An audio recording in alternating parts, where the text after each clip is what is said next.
This week on Music Worth Buying, we're going to be checking out Uptown Special by Mark Ronson. And Holding All the Roses via Blackberry Smoke.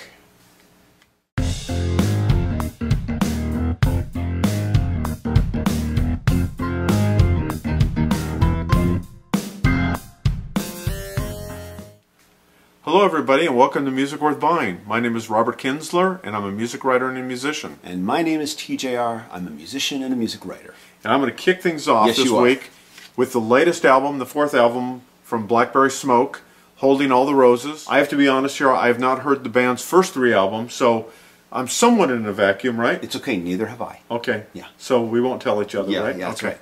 But I have to say, I just love this album. I'm digging it. I've only got a hold of it earlier this week, or actually last week, but I have given it quite a few spins, and I'm very impressed. It's going to be running in my syndicated print column, so I definitely want to bring it here to the show. This is a band, and on first listen, I'm like, yeah, I'm hearing a little rock, actually a lot of rock, hearing a little country, a little alt country, a little bluegrass, but the band is almost like a hybrid or a cross between AC/DC, Jason and the Scorchers, and the Zac Brown Band. The band is from Atlanta, so maybe that explains the Zac Brown Band, but I don't hear the AC/DC, like where that comes into the picture, but you definitely hear some of these heavy riffs, and it makes its way through the music, and through some of the rock songs, and I just think that they sound like they're just they're writing these songs and doing them their way. It's like if it needs a little bit of hard rock, we're going to do it. If it needs a little bluegrass, a little fiddle, we're going to bring it in, and they're not, rather than try to worry about what label they are, they're just doing a good record here. I could not agree with you more. I've heard this album myself too. I did a first reaction review on this also, and I had said that I felt that this was a southern rock band with the emphasis on ROCK, rock. Right. And this is not a modern country band with some rock influences. This is a rock band with southern influences, and I say southern, not country. I think there's a difference, but with southern influences deeply embedded into their DNA. And I'm tempted to say more, but let's just go ahead and get to the track and let you keep going here. Okay, sounds good. So actually, let's kick things off with the way the band does on the album with "Let Me Help You Find the Door," and it's the first song. Yeah, it's a good song. Off the album. So let's listen to a little bit of that one. Cool.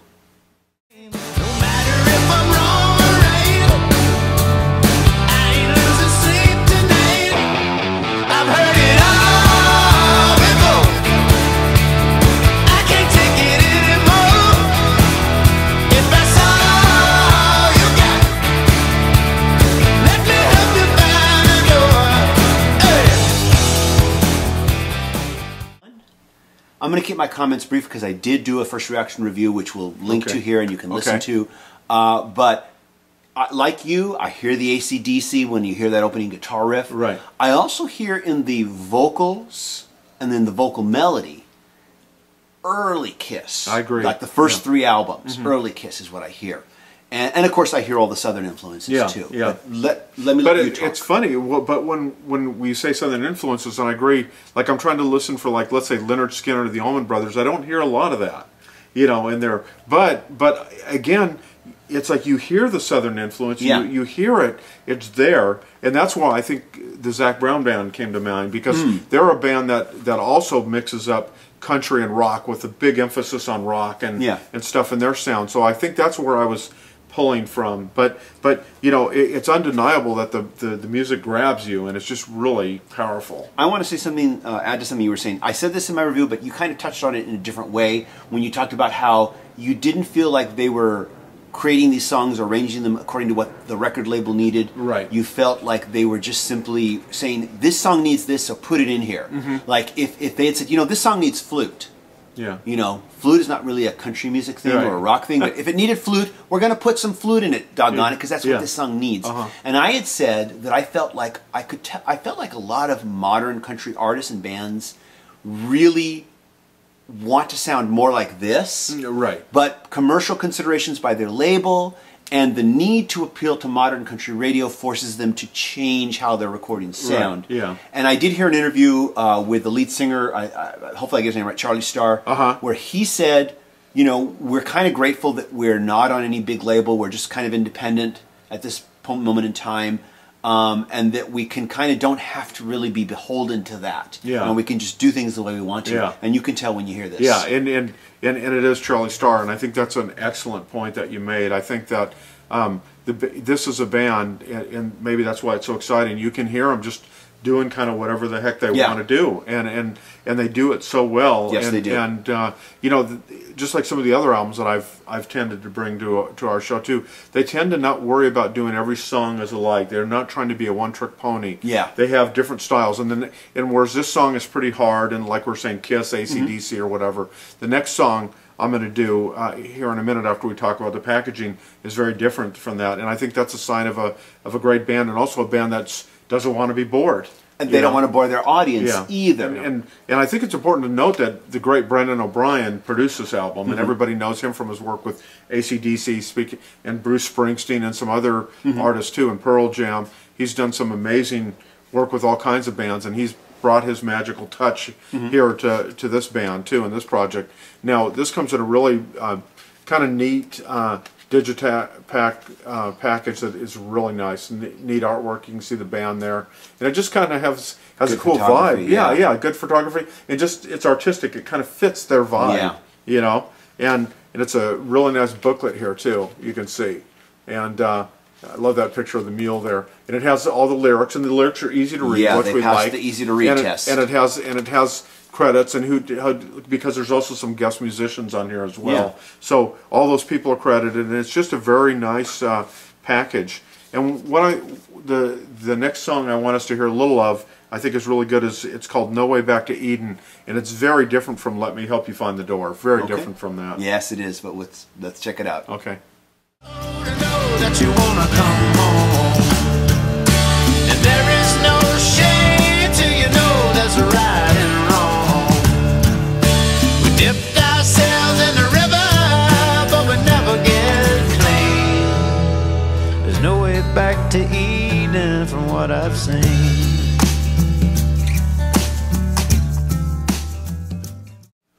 And that's called No Way Back to Eden. And just something about that song, I love the fact that it's so quiet. Here's this band that kind of busts out of the gate, but then they can quickly scale it back, and you're still as interested in hearing what they're doing, even when they're at a more quiet space here than the rockers. You know, like a band like AC/DC, as great as they are, they basically just do one thing, and that's they flat out rock, which is great. Yes, but it's really nice when, you know, but it's great when a band can rock like these guys can, but also scale it back and do a really beautiful textured song like this that gives you a whole different glimpse of kind of their artistry too. You described this song when we were playing it again as being just very nuanced. Very nuanced, and like I said, I wrote just recently, and I've already put it up on the channel, is a first reaction review. And first reaction reviews are really my first reaction. I'm listening to it, and I'm writing about it as I listen to it, and it's my first reaction. Now that I've had a little more time with this here, I'm hearing the nuances of this. I thought it was a good song when I first heard it, but now I'm really catching the nuances, and it's like I'm hearing more as I listen.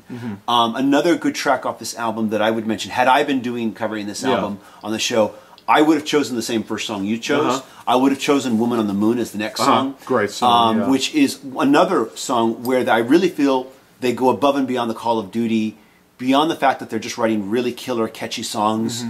Woman on the Moon takes it ups the game up artistically, in my opinion, like this song does as well.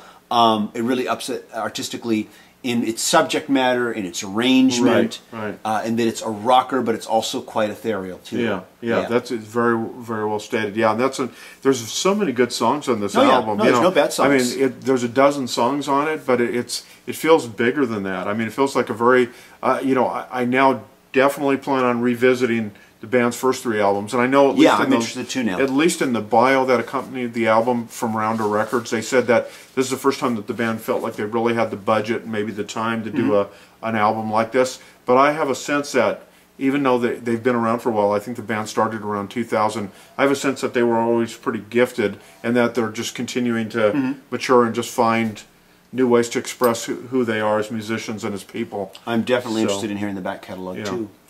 And so I will move on now to my album.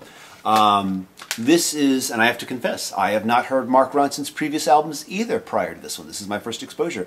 This is his 4th album, and it's called Uptown Special.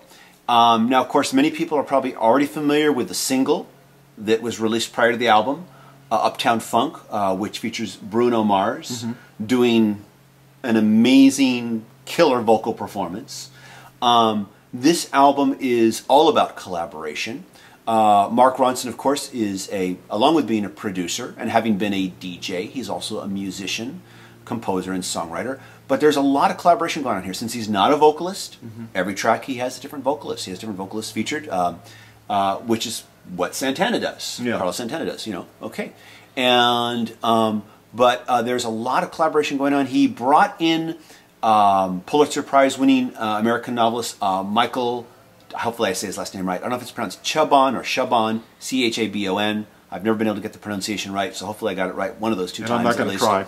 Okay, yeah. But he collaborates on the majority of all the lyrics, if not writing all the lyrics, for most of these songs.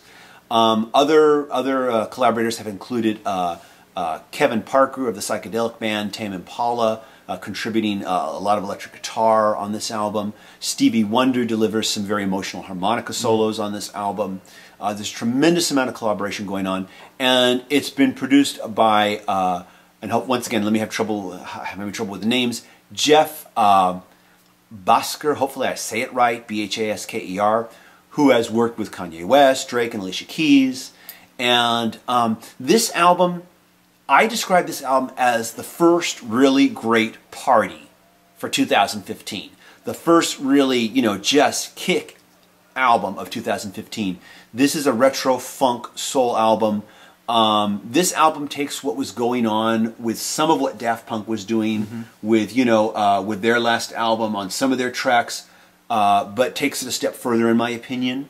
And let's just check out a track here. Okay. And so we're going to listen to, actually, you know, while I said this is a kind of retro funk album, I'm not going to play the single, which you've all heard. That gives you a good idea of what this album's about. The single, you know, Uptown Funk with Bruno Mars. You've all heard it on the radio, I'm sure, by now, so no need to play that here. I'm going to play something a little more off left to center on this album. It's a song called Leaving Las Feliz, featuring Kevin Parker on vocals, and it has just a wonderfully, well, we'll just listen to it and then we'll talk. Okay, sounds good. Some girls appears like brown bombs on the walls. Some put the lines of paper in the stalls. Floor is the border between paradise and the fall.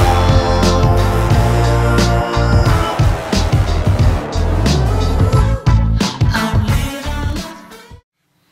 You know, I'm with you on that. It definitely infectious, has a great groove. It has a retro sound, and I even, at some point, I could almost see Prince having done this, you know, a song like this too. But just attention grabbing, just, you know, makes you feel good.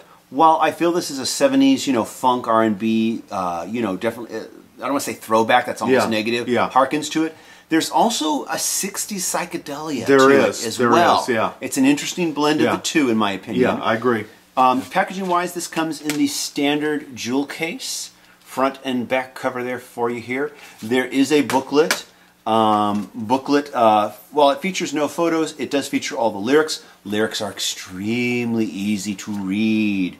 Very easy to read. And so are the liner notes, but the lyrics especially are made just a little bit larger, a little bit bolder, so you can read them a little bit easier. And you definitely want to read about who is doing what, because there's so much collaboration going on. This is a great example of how collaboration with a lot of different people done right. Just a tremendous example of that. I think in my first reaction review, I did say with the lyrics, well, I thought the lyrics were good. I didn't really hear anything that made me say, yeah, this is a Pulitzer Prize winning novelist doing these lyrics. But then again, I don't always hear lyrics that well sometimes, depending on who's singing, when I don't have the lyrics in front of me, and I didn't have the lyrics in front of me then. I have the lyrics in front of me now. I'm able to actually look at them. And so I thought maybe it was just my expectations. I don't know. I think the lyrics are quite good. I thought so then. I think so now. I just thought I'd bring that up. Maybe just for some reason, because of who was writing the majority of the lyrics, I kept thinking I'd hear something something, I don't know, different in some way.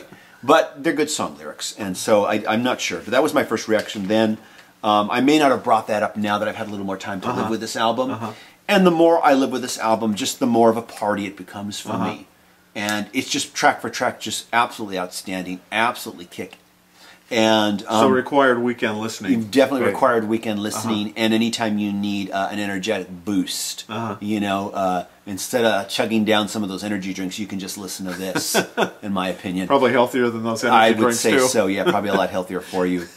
I guess we'll get on to another track here. I wanted to mention that if I could have, there's a track I would have chosen to feature here on the show that features the rapper Mystical.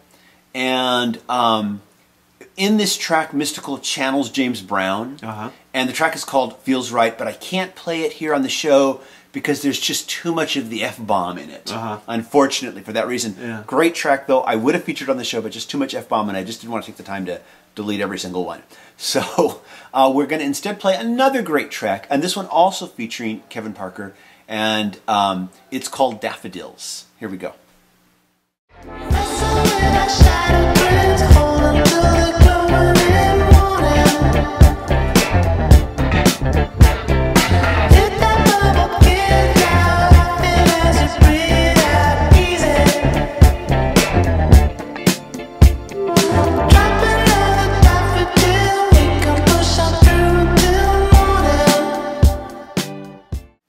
You know, you literally hit play on that, and my hands are like, you know, playing air drums there, and you're just grooving. Yeah, you're immediately grooving. That is, wow, that is, you know, it's for something that you'd think on the surface is so simple, it's not, because that is just such an infectious, undeniable groove from the get-go. Every track on this album, I feel that way. It's just every track is an undeniable groove. Every song is a party. The whole album's a party, and yeah, it's a very strong recommendation. On my first reaction, I gave it 4 out of 5 stars. You know, and I'm thinking that's not going to waver. It might even go up a little bit. It's such a strong album. Very. I definitely want to hear that. Yeah, good. So I want to thank you for bringing in Blackberry Smoke. And thanks for bringing in Mark Ronson. My pleasure, my pleasure. And so we hope you've discovered something new that you're going to go check out. And if you've heard these albums, you know, let us know what you think about them. Let us know how you feel. Let us know if you have any suggestions that we might want to cover in the future. New releases, and we're going to continue to keep scouring through the music that's being released out there and finding what we feel is the best to recommend to you. Please subscribe if you haven't done so already. A thank you to everybody who shared the show. Thank you. And I'm TJR. You can check out my music at tjrmusic.com. I invite you to join my email list, where I'll send you a link for some free MP3s. And my name is Robert Kinsler, and you can read more of my work at ocregister.com. and musicnewsnashville.com, and make sure you follow me on Twitter at Robert Kinsler. And also, you know, we just want to thank everybody for tuning in, watching, and supporting new music, and all the artists that make it, and the producers, and you know, the record labels that still put it. Yeah, engineers, everybody that's putting it out. And even the record labels too, because I mean, people like to diss record labels, but most of the record labels that a lot of these artists are on, some of them are on major labels, but a lot of them are on independent labels. Yeah, and they definitely are championing, so, you know, some great music. And if they're putting out good music, they need your support. Yeah, they sure do. Yeah, absolutely. Thanks. Bye. See you later, everybody.